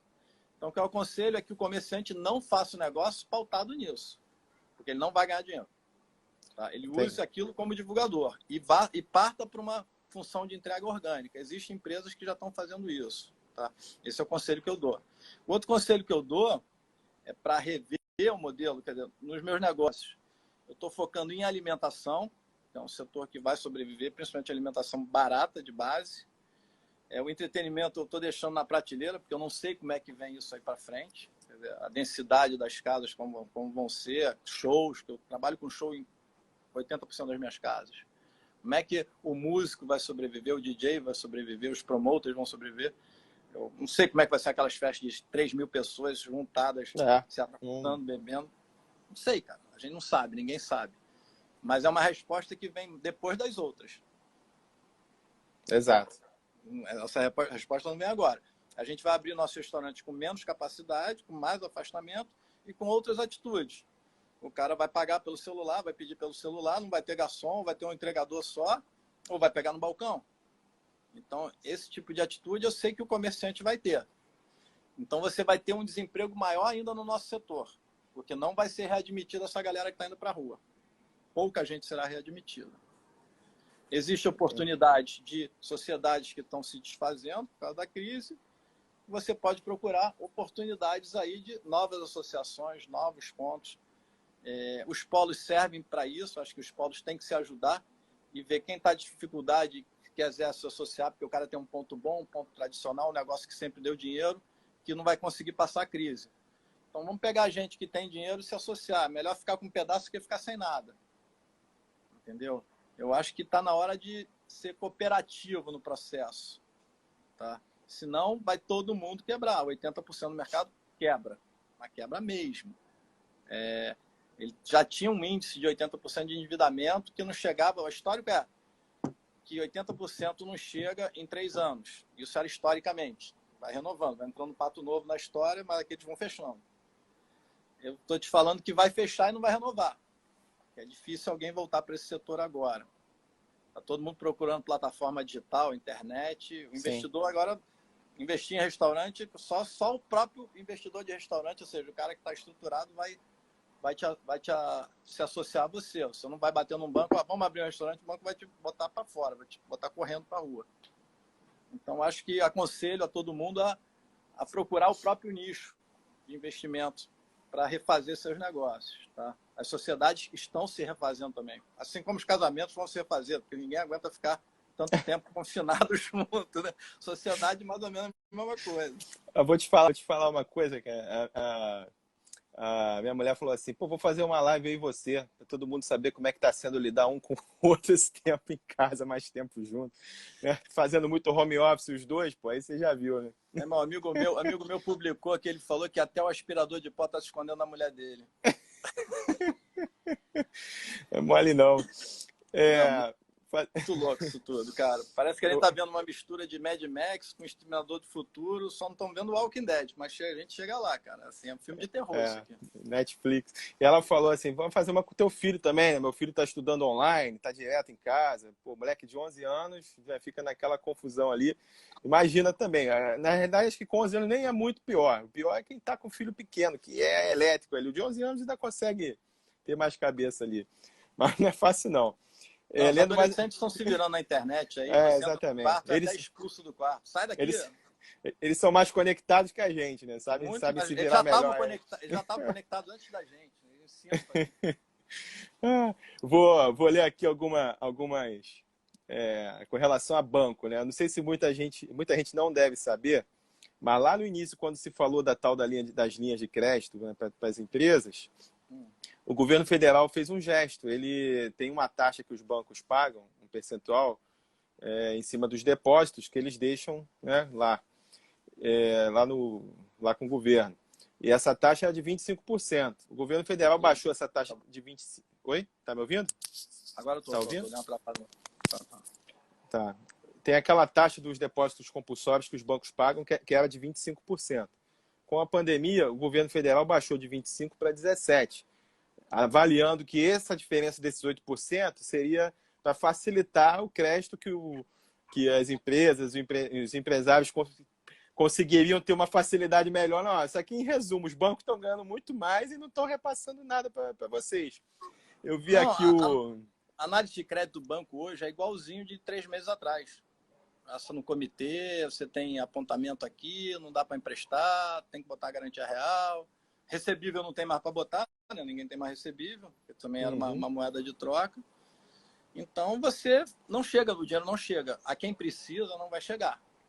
Então, se não houver realmente uma flexibilidade dos critérios de análise de crédito, se eles forem mais flexíveis, você assina a promissória, assina um documento que for, mas recebe o dinheiro e sobrevive, e chega lá do outro lado. Senão, não vai chegar. E não chega. Assim como está chegando um trabalhador.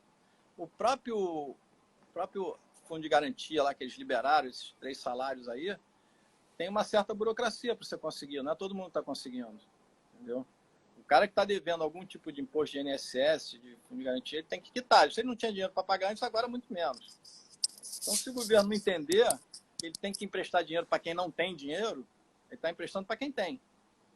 Na verdade, tem gente se capitalizando bem aí. A 3,75 ao ano, quem está com dinheiro, quem está com a firma ali, vai ficar muito bem. Esse cara vai comprar o mercado todo. Tá? E as outras coisas são as concessionárias, por exemplo, a Light. Foi baixado aí um decreto que a Light está proibida, a liminar que ela está proibida de cortar residenciais e serviços essenciais, né? Mas o comércio ela pode entrar com corte. Vai cortar, cara. Eu tenho um restaurante com conta de 11 mil reais por mês. Como é que com caixa zerado, se eu tenho que pagar empregado, como é que eu vou pagar lá? Eu tenho que negociar. Então, essa dureza de algumas empresas tem que acabar também. Tem que se flexibilizar tudo, cara. A gente está vivendo uma pandemia, um lockdown, lockout extremo. Uma coisa que ninguém nunca passou na vida, nem em guerra. Entendeu? Acho que é pior que guerra isso aqui, porque você difícil. Acabar. É porque é uma guerra invisível, né? E você estava falando aí da Light, a Light conseguiu de novo derrubar a questão do corte, então agora ela pode cortar se tiver inadimplência. Até então não poderia. Então aqui falando também, teve uma MP agora no Senado, mais uma daquelas de crédito, que estão tirando aquelas garantias, estão tentando aliviar para ver se o dinheiro vai chegar. O Senado se envolveu na discussão, está lá Senado, Câmara.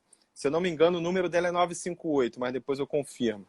MP 958, que teoricamente estão tirando todos aqueles entraves e as arestas para que o dinheiro chegue. Né? Alguém mandou aqui que o governo vai ser avalista e foi aprovado ontem. Tudo legal. A gente está há quanto tempo em lockout aí? 2 meses? Foi aprovado ontem. Quando é que vai chegar isso na ponta final? Lá na conta corrente? Essa é a questão.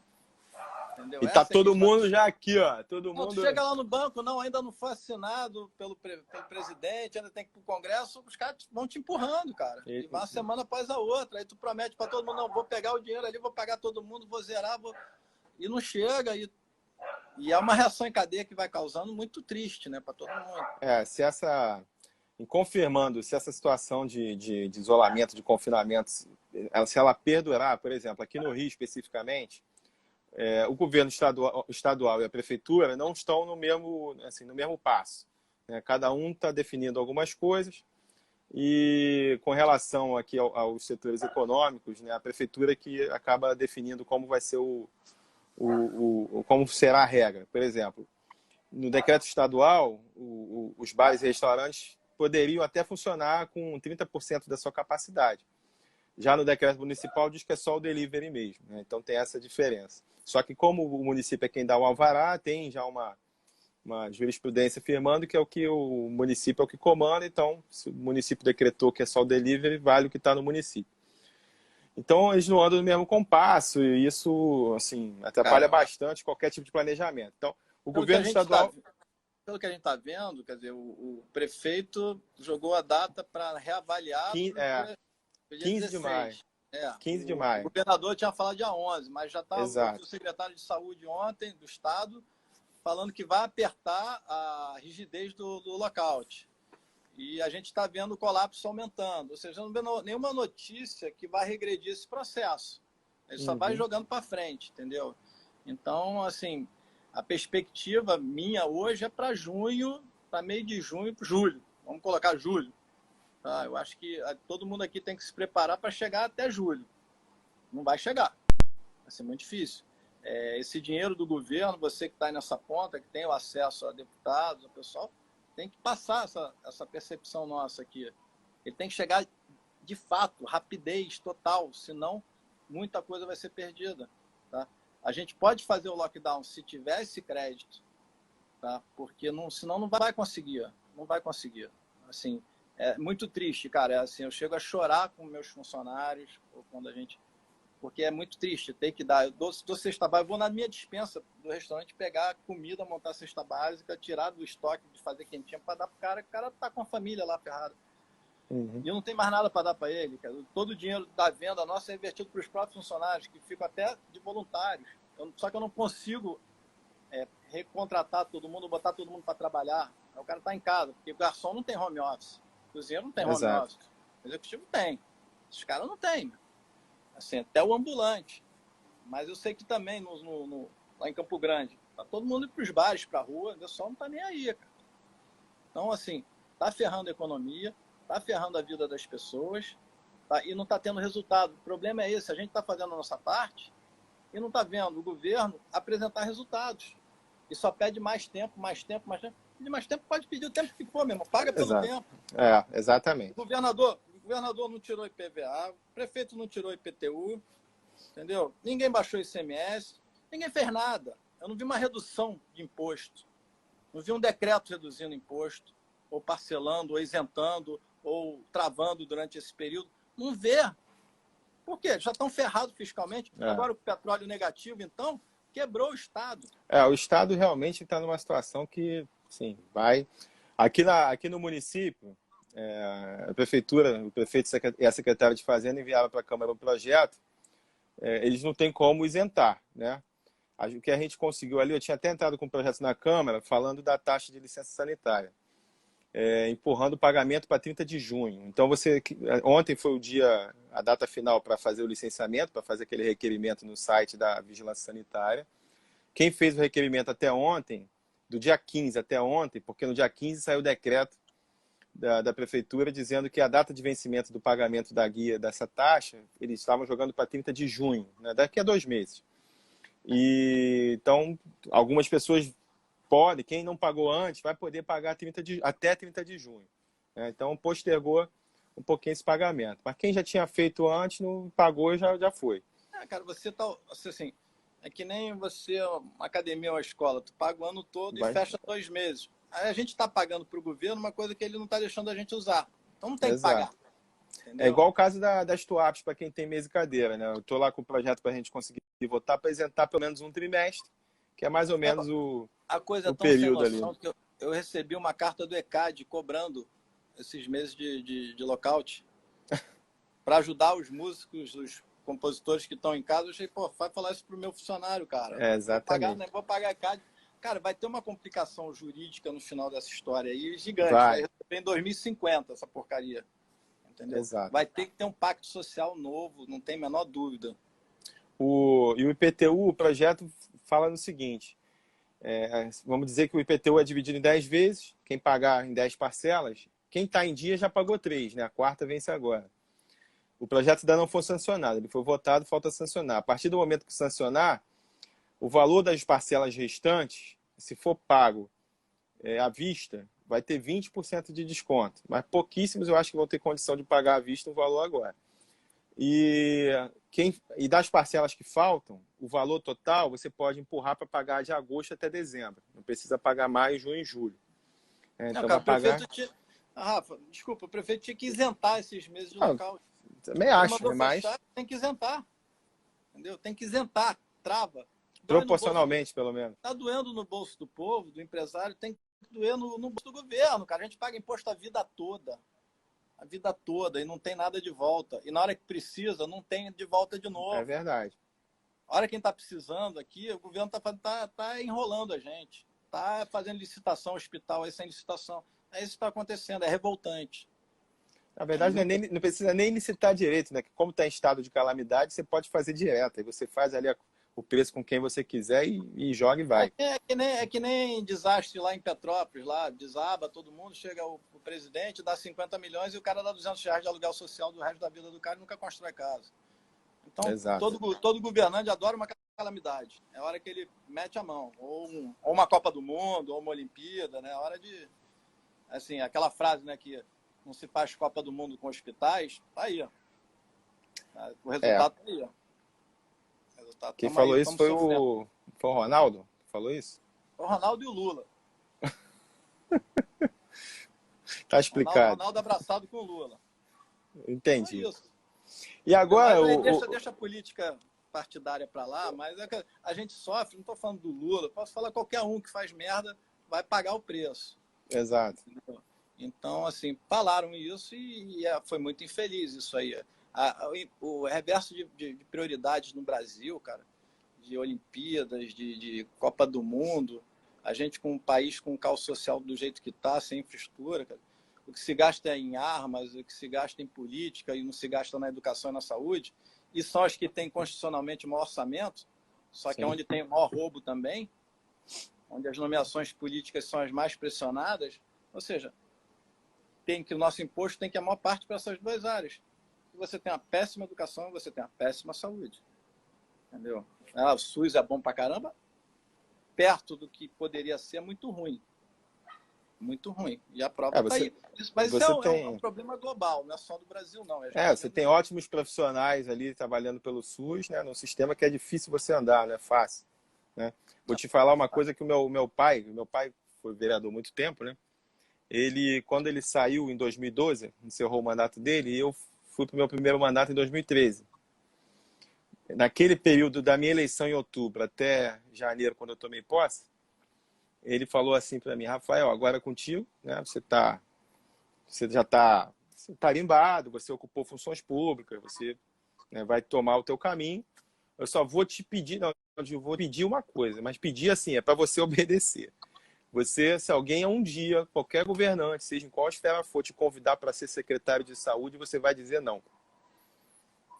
Isso você não vai aceitar de jeito nenhum.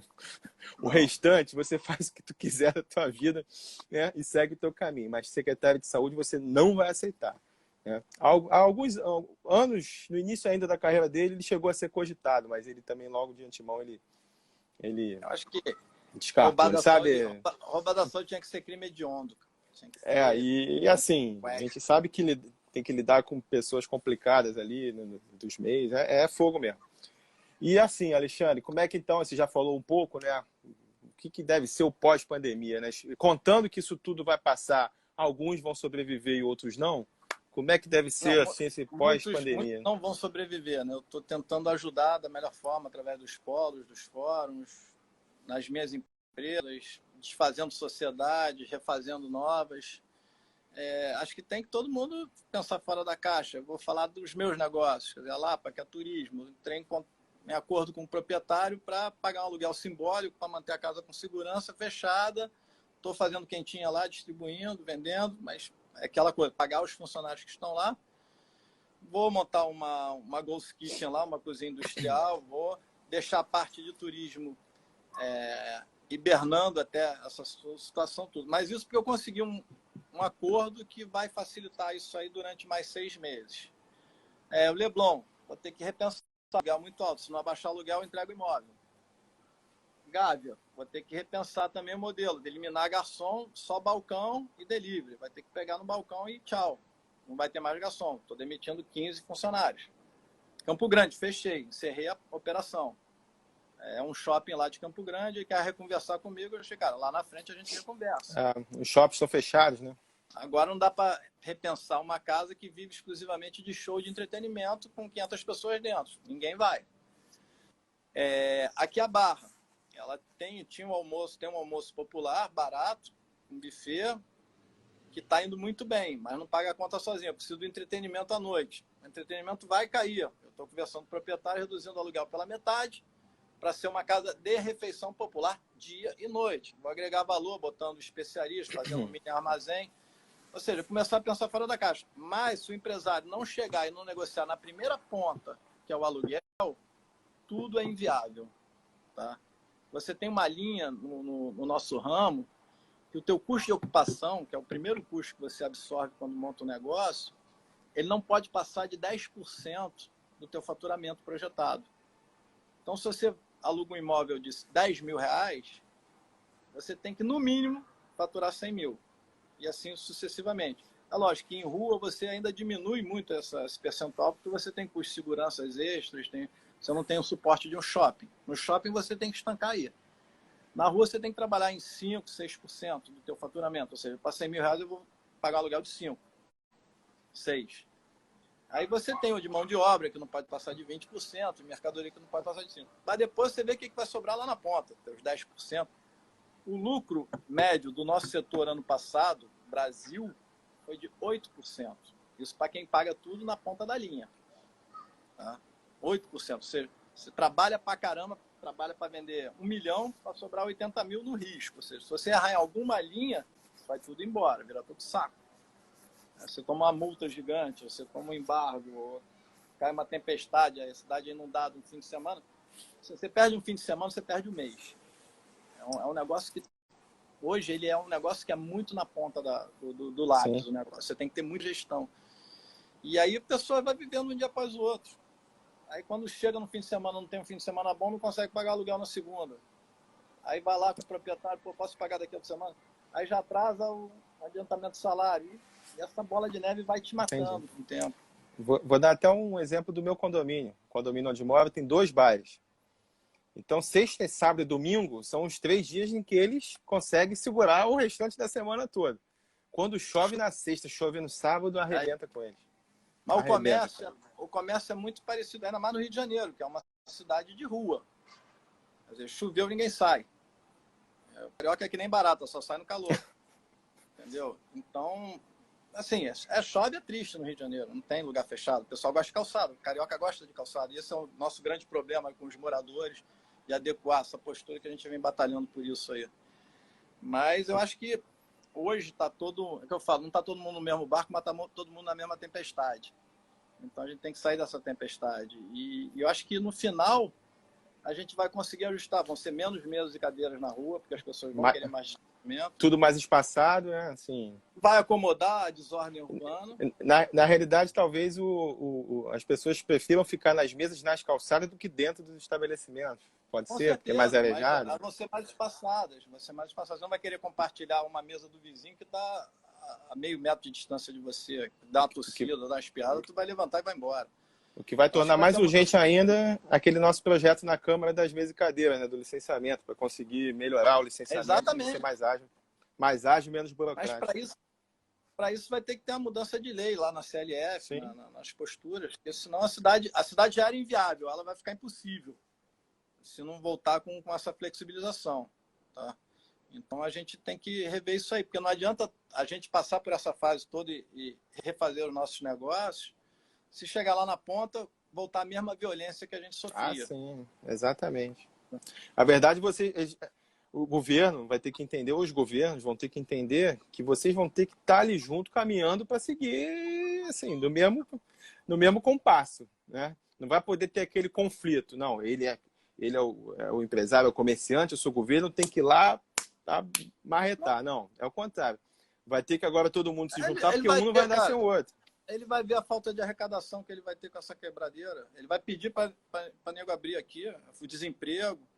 Então, acho a relação trabalhista acho que vai ter que mudar também. Vai todo mundo querer contratar um MEI, um CNPJ, em vez de contratar um CPF. Vai todo mundo dar essa prioridade, ou investir mais caro num processo de automação para se livrar da mão de obra. Se não rever a lei trabalhista, o desemprego vai continuar. A gente tem uma lei trabalhista da época do Getúlio Vargas, cara. Entendeu? Então, se não rever essa estrutura toda da sociedade, a sociedade era antes da pandemia. Após a pandemia vai É, ser outra é outra. sociedade, Exatamente. é outra realidade. Então, o que vai sair disso aí, ninguém pode saber, ninguém sabe. É por Nem isso que os vai médicos ser. sabem. É verdade. Os médicos estão lá na linha de frente, coitados. Todo médico, enfermeiro, técnico de enfermagem, todo mundo lá, desesperado, ficando doente, né? Mas acho que a gente precisa realmente. As saídas que existirão vão passar aí por esses projetos de mudança, de investimento, melhorar aí a situação de facilitar, na realidade, né? Desburocratizar as coisas. Vai ter que. Os processos de Eu governo vão acho ter que que andar de uma forma muito mais rápida. a Senão. única coisa boa disso tudo, se tem alguma coisa boa, é o que eu acho que eu estou percebendo é a relação humana. As pessoas se preocupando mais com os outros, com o empregado, com o patrão. Isso é muito legal, o patrão com o empregado, os amigos se falando. A gente tem grupos de amigos que eu não via há 40 anos, aí todo mundo se encontrando, as famílias se ajudando, as pessoas se ajudando, levando comida para idoso que não pode sair de casa. Então, assim, as pessoas estão gastando o tempo delas ocioso em tentar fazer uma coisa para o próximo. Eu acho que isso tem que ser preservado no futuro, não pode acabar mais, entendeu? Tem que começar a ver outra perspectiva do problema. Não adianta ficar chorando todo dia, entendeu? E pensar fora da caixa mesmo de como sair disso aí de uma maneira melhor. Porque não tem muita coisa para fazer. Se a gente não cobrar do governo, se você não for nossa ponta aí de voz para fazer essas coisas acontecerem, não tem o que fazer, cara. Exercer o papel nosso de fiscalizador, de alguém que está ali preocupado para dar sugestão mesmo. Isso é verdade. Mas eles vão ter que andar junto com vocês, porque senão as coisas vão ser o caos. Vai ser o caos. Da arrecadação do município, todo mundo sabe. O ISS é o mais importante e depois o IPTU é muito importante. Se você imaginar que as casas vão ficar fechadas, as pessoas não vão ter dificuldade de pagar, vai ser complicado. Então, a gente assim, todo mundo aqui, tem muita gente que eu estou vendo aqui, muitos empresários, colegas aí, agradeço estar acompanhando a gente aqui. Estão fazendo perguntas que eu não consigo ler na velocidade que vai subindo a tela. Mas o que eu te digo é o seguinte, cara, a gente, empresário, a gente é camaleão, a gente é guerreiro. A gente, se der tudo errado, a gente monta uma carrocinha na rua, sobrevive. O empregado não tem essa condição. O funcionário, nem o executivo. O executivo ganha bem, tem uma carreira. De repente ele vira um peso para a empresa. Ele é caro. E aí o que ele vai fazer? Ele vai se reempregar onde? O patamar dele cai de uma maneira muito mais vertiginosa. Então, a gente é a mola propulsora da economia. A gente inventa, a gente cria, a gente pega uma ideia que sonhou no dia, acorda de madrugada, começa a escrever, no dia seguinte bate num colega, arruma um investidor, toma um dinheiro emprestado no banco, abre um CNPJ, aluga a porra do imóvel. Aí chega, caralho, esse cara é maluco. Mas a gente é assim. Eu já quebrei 3 vezes, já voltei, abro, fecho, empreendo a vida toda, não sei fazer outra coisa da vida, adoro ter minhas ideias e transformar em realidade e ver ela acontecer. Para mim isso é o que move, quer dizer, a criatividade e fazer acontecer, né? Então, a mensagem que eu quero dar é realmente para que os empresários tentem pensar fora da caixa, que se unam, que procurem parcerias, quem está ferrado, quem está precisando, procurem parceiros que têm algum fôlego maior, que vocês têm pontos bons, você tem bons negócios na mão, que estão sendo fechados assim, arreada a porta. Aqui no Olegário mesmo já tem 3 com porta arreada, que eu sei que não vão reabrir. Sim. Entendeu? Isso eram negócios legais para a rua, legais para o bairro, entendeu? É triste. Na Lapa vai ser banho de sangue também. Sai. Ali vai ser pior ainda, eu acho. Campo Grande, fechei uma casa com 30 funcionários. Estou tendo que pagar aos poucos, estou conseguindo alguma coisa, não consigo, estou esperando dinheiro entrar de empréstimo de banco, seja juros altos ou do governo, que também está sendo essa dificuldade. Enfim, porque são CNPJs diferentes, um contamina. Cara, muito louco. Vida de empresário é coisa de maluco. Imagino. Cabeça mil também, né? Mas, e com relação... serenidade, tu enlouquece. Tá aqui o teu xará aqui, o Alexandre Falcão, tá faltando menos de 2 minutos, rapidamente. Teve uma decisão de um estabelecimento que fica dentro de um shopping, que foi negociar o aluguel, o shopping não aceitou, ele foi para a justiça, ganhou na justiça a possibilidade de reduzir 70% no valor do aluguel. Shopping né? Bangu. Foi em Bangu isso? Foi hoje ou ontem essa decisão? Foi agora. Então, abre uma jurisprudência para, como você falou, vai ter uma série de ações judiciais e a gente vai viver numa insegurança jurídica. Né? Você tem proprietários de imóveis que vivem de aluguel, que não tem esse corpo jurídico, né? Às vezes o cara vive de aluguel, mas o cara que tem 5 imóveis, o cara já especula. Aí você tem que chegar com o cara, melhor tu receber 5, 10, do que não receber nada. Entendi. Porque você vai ficar com o imóvel fechado, porque não vai ter novo inquilino para você. E os 5 que eu estou te oferecendo, você vai ter que alugar pelos 5 para outros. E a gente já tem uma relação legal. Cara, tem que chamar na chincha, olhar no olho, não adianta peitar. E se peitar, esteja disposto a fechar o teu negócio, porque senão o cara vai em cima das garantias que você deu como fiador. Porque é questão de sobrevivência. Cada um vai sobreviver da maneira que pode. Exatamente. Então, se você não fizer o proprietário entender que ele não terá outro inquilino que vai pagar aquele aluguel, vamos chamar ele para conversar e estiver disposto a brigar, briga até o teu limite, onde você não ponha teu imóvel, tua fiança em risco. Entendeu? É isso. Alexandre, com relação rapidamente à classe política, a gente vai precisar de pessoas e lideranças que não fiquem pensando só nas eleições e reeleições, né?